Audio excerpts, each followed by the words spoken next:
I'm Tom Whitaker of Group A. The prompt is describe the path of a bolus of food through the GI tract. Name each organ involved in digestion, the function of each organ, and the blood supply for each organ. I've diagrammed the path of the bolus of food through the GI tract from the mouth to the anal canal. The first real organ is the esophagus, which is a muscular tube that conveys the food bolus from the pharynx to the stomach.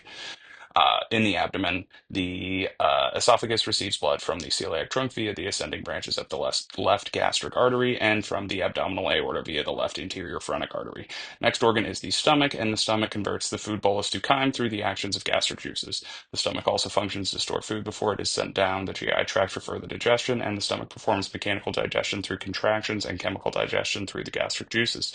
The stomach receives blood supply from three of its regions, the lesser curvature, the greater curvature, and the fundus/body.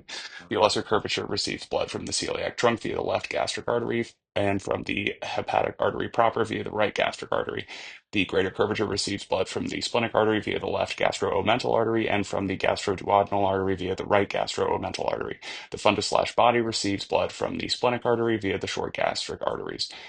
The next organ is the duodenum, and the duodenum is the first and shortest part of the small intestine. The duodenum helps neutralize the chyme from the stomach and transform that chyme into nutrients that can be absorbed.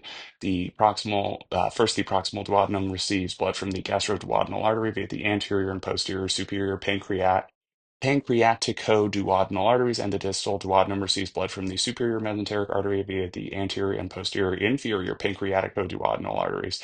Next organs are the jejunum and ileum, and the jejunum and ileum are the primary sites for absorption of nutrients. The jejunum and ileum receive blood from the superior mesenteric artery via the jejunal and ileal arteries, which further branch into the arterial arcades and basa recta.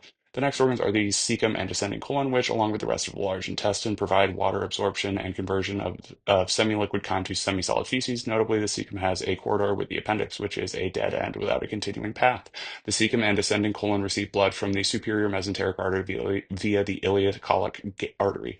Next on the large intestine is the transverse colon. The transverse colon receives blood from the superior mesenteric artery via the middle colic artery and from the inferior mesenteric artery via the left colic artery, which also provides blood to the descending colon.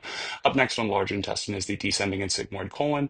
The descending and sigmoid colon receive blood from the inferior mesenteric artery via the sigmoid arteries, of which there are 3 to 5. Then is the rectum, and it functions to collect and hold feces until it is time for defecation. The rectum receives blood from the inferior mesenteric artery via the superior rectal artery. My question is this: why are the duodenum and transverse colon considered part of the foregut/midgut and the midgut/hindgut, respectively? Why are they both in 2 categories? Thank you, and please have a good day.